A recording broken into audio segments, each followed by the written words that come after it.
forth. But like the first session, this one is focused more than one might expect, not on the current controversies in the association that revolve around changing the principles and purposes, but really I thought it would be helpful to do more of the history of how we have always been changing the language about what brings us together as a religious community. So the most important concept here is the first one in this slide, which is to remember that we don't gather the way most religious communities do on the basis of a creed. This always befuddles people because the first question they ask about a religious community is, so what do you folks believe? And this is particularly problematic for Unitarian Universalists because we didn't name ourselves. Most religious groups get named by their opponents. So the Methodists didn't call themselves Methodists. Other people thought they were too methodical. And the I'm Quakers on my own Zoom right here. Quakers, they called themselves Friends. Well, we Unitarians and Universalists both got named by people who thought that the doctrines that we were embracing about the unity rather than the Trinity of God and universal salvation rather than God just choosing some people, that these were heresies. And so Unitarians and Universalists, ironically, don't gather on the basis of a common creed, but were named for some distinctive doctrines. It's always important, I think, for us to remember, though, that our congregations and our people within congregations come together not on the basis of a creed or a doctrine, but on the basis of a covenant. We say one every Sunday, right? Which has to do with what we promise to do in the way of promoting among ourselves and in the world certain shared hopes and principles. So, Walter, if you could shift to the second slide. So, creed, covenant, and confession, because some religious communities gather on the basis of an affirmation of faith or a confession of faith, are three distinctive terms in religious history. The idea of a covenantal relation or promise among people goes back to the Hebrew Bible. Passover is coming up. One covenant in the Jewish tradition is called the Mosaic covenant. It's the covenant between the people of Israel and the God of the Exodus. It's a relationship between partners who make promises to each other to work together to reach something like a common goal. Interestingly enough, in the Exodus story, the common goal is justice. Covenants are commitments, but they differ from contracts. I point this out every time I do a wedding, that the partners to a marriage covenant are not signing a labor contract. It's more personal, and it is quite distinctive from contracts. There's no penalty clause built in. Now, creeds really come into the Western religious tradition in early Christianity, particularly when the church becomes an arm of the state under the Emperor Constantine with the Nicene Creed of 325 of the Common Era. There's also an earlier and simpler form that was not adopted, but is still used in many congregations, called the Apostles' Creed. But all of these things, you're probably familiar with them. I believe in one God, the Father Almighty, creator of heaven and earth, et cetera, et cetera. These are doctrinal statements that are meant to be believed and confessed by all believers, either as part of worship or as part of telling people what this community stands for. A confession, in later Protestantism particularly, Luther's followers came up with the Augsburg Confession of Faith in the 1500s. It's a statement of personal conviction often combined with a sense of unworthiness and a hope for forgiveness or salvation. It was sometimes required for church membership and sometimes was a group affirmation, such as the Augsburg Confession. And next slide, Walter. Now, our heritage in America, particularly, we go, of course, both on the Unitarian and the Universalist side, goes back to New England. The congregational churches, out of which the Unitarian side of our family emerges, were established by the Puritans, and they were actually meant to be an established church, like the Church of England, but purified of things that the Puritans didn't approve of, like prayer books and creeds, and the rule of bishops. Local congregations were going to be in charge, covenanted congregations of those who publicly confessed their hope under Calvinist theology of somehow feeling that they just might have been predestined to be saved. It's amazing how many people who got wealthy thought maybe they were predestined to be saved. But in each town was a parish in early New England, especially Massachusetts, and couldn't become a town until it had a church made up of those who had confessed their Puritan faith and had been admitted to communion and had called a minister or were about to call a minister. And the minister in these early towns had two functions: to be the pastor of the church, but serve the whole town or parish as the public teacher of religion and morality. This is way before separation of church and state. In fact, the meeting house was put up by the town and served not only as the place for worship, but it was where town meeting was held, where the government of the town chose its selectmen, who sometimes also served as the governing board of the congregation or as the deacons. Now, the one good side of this heritage, which sounds very establishment, is that it gave us this notion that the church is meant to be a religious center that serves the whole community. And I was just announcing that today, my new book called A Religious Center with a Civic Circumference, Unitarians in San Francisco since 1850, was released by its publisher, the San Francisco congregation, and I had a ball signing and selling copies of the book today, because our congregations, I think, always care not just about the life within the congregation, but this is part of our social justice heritage. We care about the quality of life in the community where we're situated. Is it fair? Is it inclusive? Is it justice seeking? And UUP has certainly demonstrated to me that you are very much within that heritage, and the fact that you are now in the old First Congregational Church, it just represents at the center of Petaluma, should be a reminder to you that that's part of your built-in mission, to be a religious center with a civic circumference. Next slide, Walter. Now, during the Revolutionary era, these established churches in New England particularly, but actually all up and down the Atlantic coast, were being challenged by popular evangelical preachers like Charles Wesley of the Methodist tradition came over, and George Whitcliffe, holding revival meetings. The Unitarians in the congregational churches of Massachusetts in particular were not big on revival meetings. They thought that they were full of too much unreasonable emotion and outbreaks of unreason. They were much more influenced by the Enlightenment and its embrace of reason. And they were the followers of the Harvard-educated clergy, mostly merchant class people, later called Brahmins. That being because these merchant class families tended to produce the sons who then went to college at Harvard and became ministers or priests. You know, it's a term borrowed from Hinduism.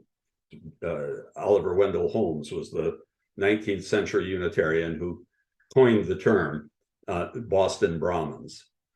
They rejected the Trinity as mystical, irrational, and creedal, and therefore broke away from the more Trinitarian Congregationalists who still stuck with the historic creeds. Universalists, on the other hand, emerged not in the seaports and cities like Boston, but more from rural parishes where there weren't any ministers and where the people started reading the Bible for themselves and started questioning the idea that a good God would actually send any of his children to suffer in an eternal hell. But notice they were not an establishment. Anything but. They were more sectarian. They challenged the establishment and most of the evangelists while remaining still somewhat more confessional than a lot of people looking at UU history recognize. That is, in 1803, just as revival meetings were breaking out in places like Cane Ridge, Kentucky, the Universalists in New England were gathering in Winchester, New Hampshire, and drawing up a simple confession of their faith, which starts out with the authority of the Old and New Testament. And then later, a statement to the effect, well, here it is. Next slide, Walter. The Universalist Profession of Faith in 1803. That they found in the scriptures a revelation of the character of God as loving, actually, and of the duty, interest, and final destination of mankind, believing that there's one God whose nature is love, revealed in Christ by one Holy Spirit, who will finally restore the whole family of humankind to holiness and happiness. There's the universalism. We believe that holiness and true happiness are inseparably connected, and that believers ought to be careful to maintain order and practice good works, for these things are good and profitable unto men. The Universalists were by class mostly farmers, fisherfolk, and small craftsmen. Thomas Starr King, who came out here as having been first ordained as a Universalist minister, and then serving Unitarian congregations.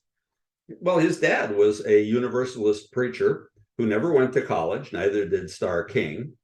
His dad was a shoemaker who was simply eloquent and quite convinced of a loving and universal God, and started preaching it and did it quite successfully until sadly he dropped dead of probably tuberculosis, which his son also had, when Starr King was only 15 years old, making him instantly the sole support of his mother, his widowed mother, and 5 younger siblings. Between the ages of 15 and 18, Starr King, this Universalist wonderkind, basically gave himself the equivalent of a college education evenings after working all day as a clerk. At the age of 18, he had mastered Latin and Greek and several other languages sufficiently so that he was made the principal of a grammar school that taught young people. It's like a high school, really, or a high school preparatory school, a grammar school that was preparing young people in Latin and Greek to go to colleges like Harvard. Wow. All right, the next slide, please. So while the early people in our traditions were basically shaped by interpretations of the Bible, you also have challenges to biblical authority that emerge quite early on both the Unitarian and Universalist sides of the family. My last book, which was about the Transcendentalists as social justice activists, really tells that whole story. The conflagration, how the Transcendentalists sparked the American struggle for racial justice, racial, gender, and social justice. The Transcendentalist circle emerges in the year 1836 among a few Unitarian ministers, mostly younger, who had already absorbed the idea of historical critical approaches to the Bible, asking not, what does this teach us directly from God, but who wrote this and when and why and for what purpose? And how does this passage with its instructions relate to the sort of the big instructions like the Ten Commandments or the Sermon on the Mount? They also saw that if you were going to interpret the Bible in any modern way at all, you were going to have to see nature as one of the ways in which the divine is revealed. Indeed, there was a strong tradition of this that had kind of gone underground, and the Transcendentalists were busily lifting it up again, that there were two books of Revelation, the book of nature and God's acts in history, as shown in the biblical narratives. So if Transcendentalism was the way of challenging biblical authority among the Unitarians, another thing that was going on was, believe it or not, the Universalists were the seedbed of American spiritualism, which was not seen as sort of superstitious. It was seen as scientific. After all, this was the era in which people were getting in touch with the idea that messages going through our own nervous system were essentially electrical in nature. You had galvanic responses of frogs' legs twitching and that sort of thing that had been done for a while.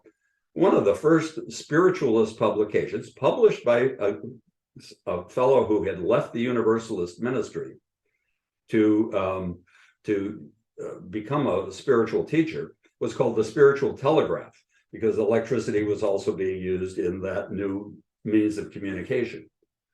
And where does this come from? Well, it comes from the Universalist notion that if there is no hell, where do imperfect souls go?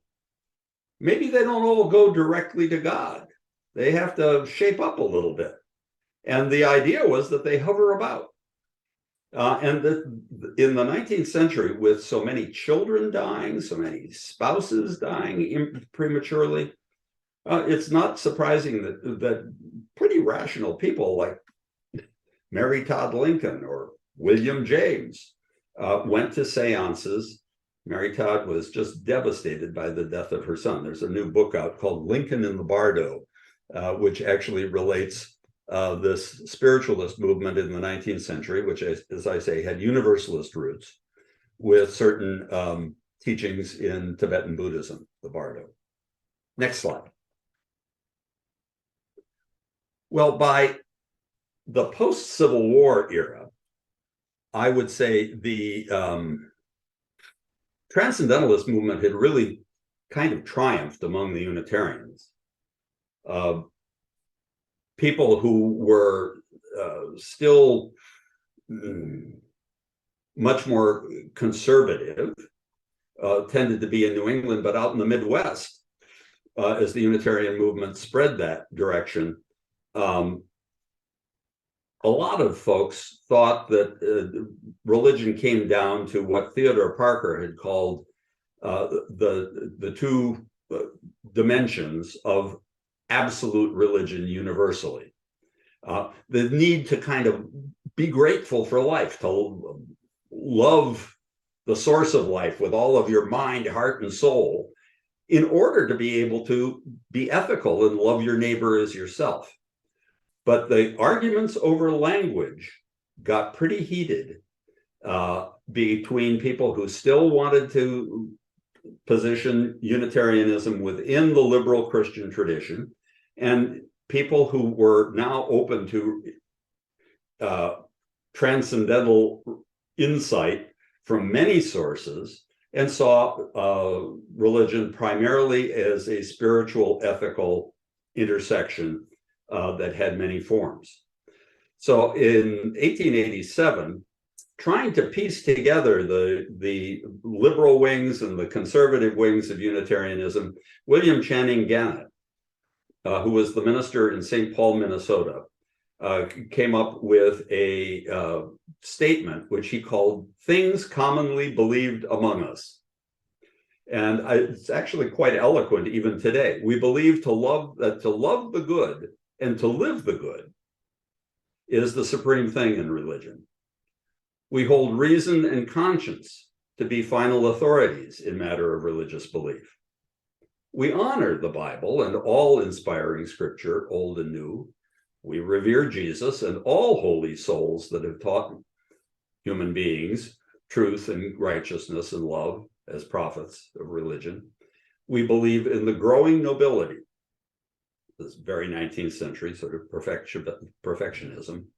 We trust the unfolding universe as beautiful, beneficent. I would not hold with unchanging, but they did. To know this order is truth, to obey that it is right, and liberty and stronger life. We believe that good and evil invariably carry their own recompense, that no good thing being failure and no good evil thing success, that heaven and hell are states of being, that no evil can befall the good man in either life or death, that all good things work together for the victory of the good. We believe that we ought to join hands and work to make the good things better and the worst good, counting nothing good for self that is not good for all. We believe that this self-forgetting, loyal life awakens in humanity the sense of union here and now with things eternal, the sense of deathlessness, and this sense is to us an earnest of the life to come. We worship one and all, that life, when suns and stars derive their orbits and the soul of man its aught, that light which lighteth every man that cometh into the world, that's a scriptural reference, giving us power to become children of God, that love with which our souls commune. Adopted by a vote of 57-13 at the Western Unitarian Conference. Note that even then, debates over particular forms of religious language to try to summarize what we hold in common were quite frequent. Some of these things went back, next slide, Walter, to the fact that both Unitarians and Universalists were rebelling against Calvinism. Its central dogmas were summed up by some people as representing being the mnemonic formula TULIP, because Calvinism believed in total depravity. That is, all human beings are sinful, soaked in sinful selfishness. Unconditional election, that is, God chooses just a few people for salvation, but he does so unconditionally. Limited atonement, that is, Jesus didn't die just to save all, or didn't die to save all, just some in God's unknowable grace. But that grace is also understood to be irresistible. Real forgiveness and grace persists in the saved soul to overcome all resistance. And finally, the perseverance of the saints. Once you're saved, you're forever saved. Liberal religion, next slide, is constantly challenging Calvinism in one form or another. At the same time that Gannett was out there in St. Paul, coming up with his things commonly believed back in Boston, a more traditional response to Calvinism came from James Freeman Clarke, who's a central figure in my book about the Transcendentalists. And by the way, the very first professor of comparative religion in America. He wrote a wonderful book called 10 Great Religions that stayed in print for 50 years and went through 22 editions, very influential, and was the minister of Boston's leading Unitarian church, the Church of the Disciples, at the same time that he was teaching comparative religion at Harvard. His summary was the fatherhood of God, the brotherhood of man, the leadership of Jesus, salvation by character, and the progress of all souls in this life or any other toward divine living. That last phrase is really tied up with his universalism. This was easy to parody. It was the Unitarians believe in the fatherhood of God, the brotherhood of man, the leadership of Jesus, and the neighborhood of Boston. I had a parishioner back early in my ministry who had grown up with this on the wall of the church school that she went to back in the early 1900s. And she said, I never believed that last one, progress onward and upward. And having lived through World War I and the war, he had good reason not the myth of progress, at least in its social form, that all we could do was hope that we personally would make some spiritual progress. Next slide. In the 20th century, probably our leading thinker was the late James Luther Adams, whom I had the privilege of studying with and eating peanut butter sandwiches with. And his response to TULIP was in a very widely circulated little pamphlet called The Five Smooth Stones of Liberal Religion. It's really a riff on a story in the Bible in which little David is sent out to fight the big giant Goliath. But what Adams found interesting and sort of comparable to the way we liberal religionists go out to face evil in the world is that David refuses the sword and shield and helmet and armor that his older brothers offer him. Just the way we turn down having a creed or a Summa Theologica or an Augsburg Confession, and we go out with just lightly armed, he with 5 smooth stones from the book Kedron in his slingshot, and we go out lightly armed with these basic attitudes, I would call them. First, that revelation is not sealed. That's in one of our hymns. We're always learning new truths. Answering now to our endeavor, truth and right are still revealed, says the hymn. That we have some obligation to help form a just and beloved community, both among ourselves and in the wider world. We believe in agency. That is, we deny, as he put it, the immaculate conception of virtue and affirm the necessity of its social incarnation. In other words, good things don't just happen. We humans have to make them happen. And fourthly, because we believe that our relation should ideally be covenantal, that also means that they have to be based on mutual free consent and not on coercion. Persuasion, however, is allowable, particularly for those who need some guidance, like the young. And finally, one of our principles should always be hope. That was central to the Universalists. And liberalism, said Adams, holds that there are the resources, both spiritual, divine, and human, that are available for the achievement of meaningful change toward a more just and beloved community, and that we have no right to simply succumb to despair. Next one.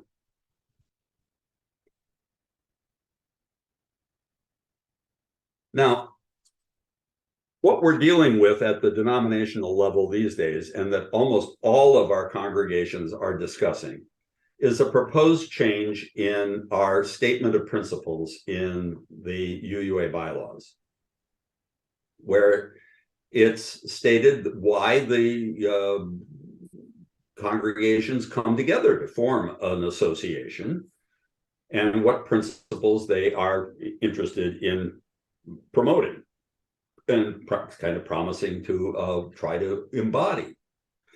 So back in 1961, when the Unitarians and the Universalists finally, after 150 years of traveling side by side with one another, decided to actually combine forces, the first statement of principles read this way: members of the Unitarian Universalist Association, dedicated to the principles of a free faith, unite in seeking, 1, to strengthen one another in a free and disciplined search for truth as the foundation of our religious fellowship. 2, to cherish and spread the universal truths taught by the great prophets and teachers of humanity in every age and tradition, immemorially summarized in the Judeo-Christian heritage as love to God and love to man. Note that I put love to man in red. We'll get to that why in a moment. To affirm, defend, and promote the supreme worth of every human personality, the dignity of man, and the use of the democratic method in human principles. Fourth, to implement our vision of one world by striving for a world community founded on ideals of brotherhood, justice, and peace. Fifth, to serve the needs of member churches and fellowships, to organize new churches and fellowships, and to extend and strengthen liberal religion. And sixth, to encourage cooperation with men of goodwill in every land.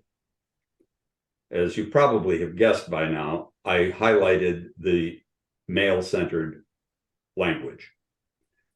Within a decade, it was already becoming clear that second-wave feminism was not satisfied with the explanation, the mansplaining, that, oh, that's the words about man, and so that's all meant to include women too. So by the the late 70s, the Women's Federation made enough hullabaloo at General Assembly, bless their hearts, that a commission on principles was required to go out and redraft these principles and bring back some new language. That, by the way, is has just gone on, whether you know it or not, at the UUA level once again. The so-called Article 2 Commission was appointed, I believe, 3 years ago to re-examine the statement of principles and purposes with which we've been operating for the last, let's see, it would be 37 years. Part of the notion here is that about every 40 years at the outside, you better look at this because you've gone through a couple of generations and maybe the language has become in one way or another inadequate or outmoded. The other thing that was being recognized was that the 1985 statement of principles and purposes, while it was poetic and honed very carefully by a process that took years, and is very familiar to UUs today, it's in the front of our hymnal and so forth, it never really said that we were going to deal with racial justice matters very explicitly. It didn't talk about the effort to dismantle a culture of white supremacy. And so a few years ago, about the same time the commission was appointed, people started circulating a proposed eighth principle that committed the UUA to dismantling a culture of white supremacy. Some of this was tied up, by the way, with some unfortunate personnel decisions at the denominational level a few years before that, where there had been all white candidates for key posts. And the people of color in the association quite properly rose up and said, excuse me, why is that? Is it that some of these key posts are reserved for people of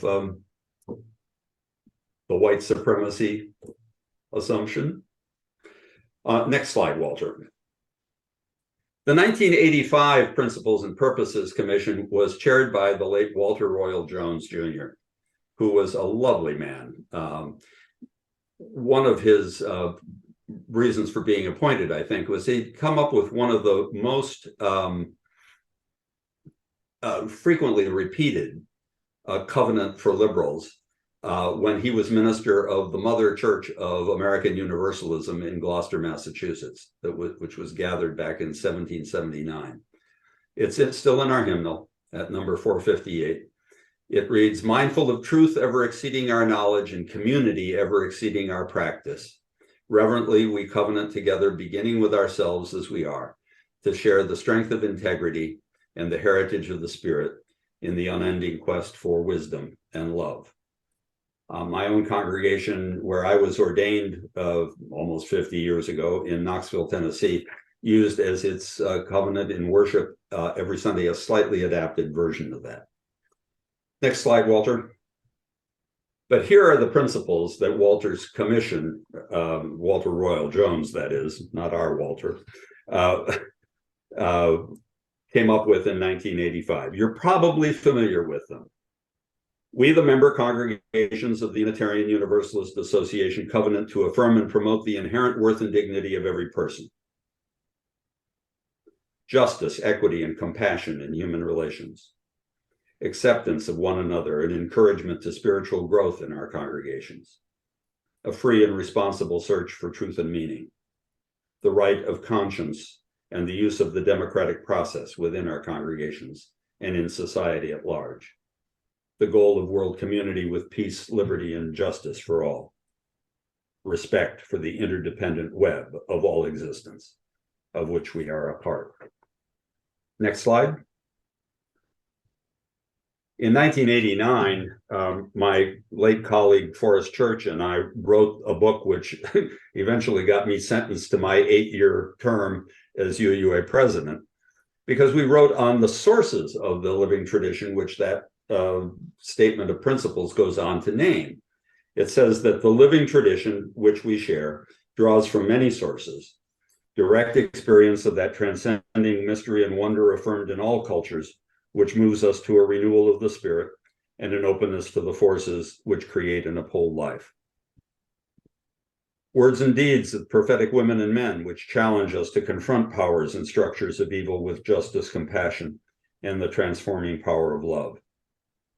Wisdom from the world's religions, which inspire us in our ethical and spiritual life. Jewish and Christian teachings which call us to respond to God's love by loving our neighbors as ourselves. Humanist teachings which counsel us to heed the guidance of reason and the results of science and warn us against idolatries of the mind and spirit. That's one of my favorite phrases in there. And then added in 1995 was an additional source. The spiritual teachings of earth-centered traditions, which celebrate the sacred circle of life and instruct us to live in harmony with the rhythms of nature. But the sources segment of Article 2 is always ended by saying, grateful for the religious pluralism, which enriches and ennobles our faith. We are inspired to deepen our understanding and expand our vision. As free congregations, we enter into this covenant, promising to one another our mutual trust and support.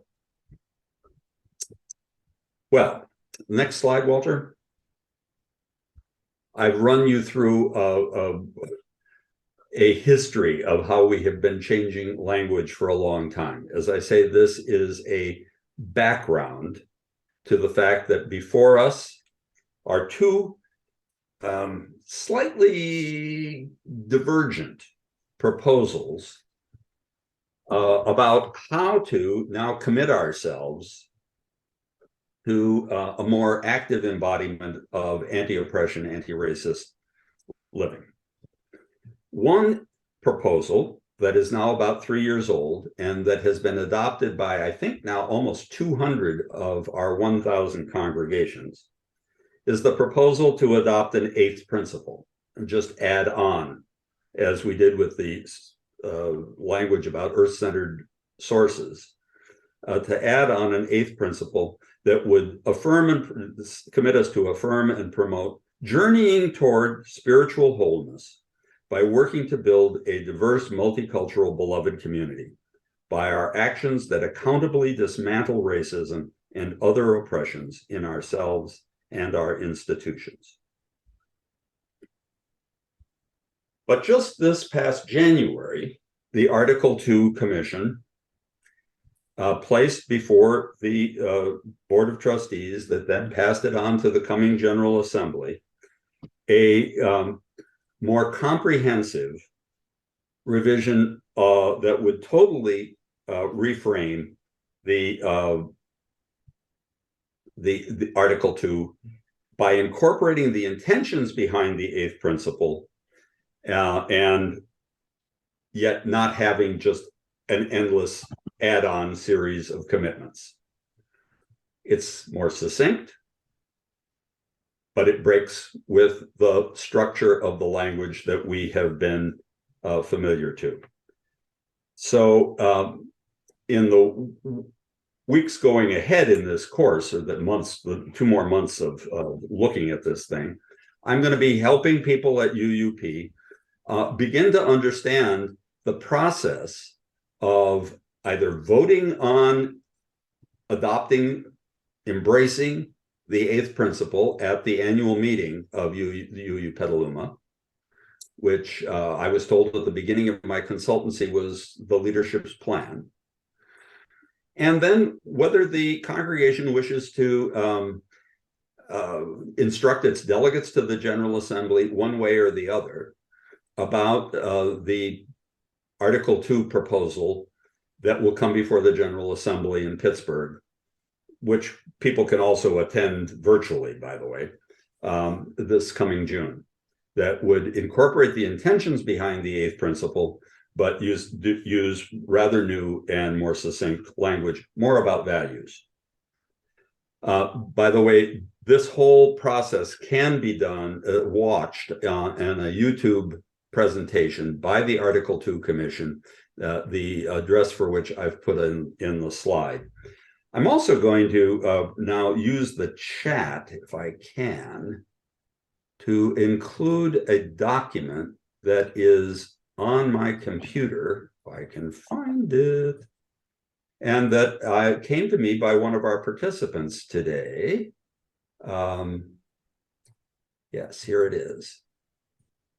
Adeline, who was a part of the congregation up in Northwest Washington, where my colleague Bruce Bodie served,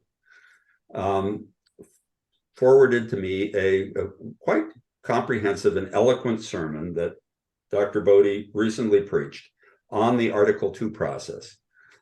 He ended up making a judgment that suggested that we need to take more time, which may very well be the case.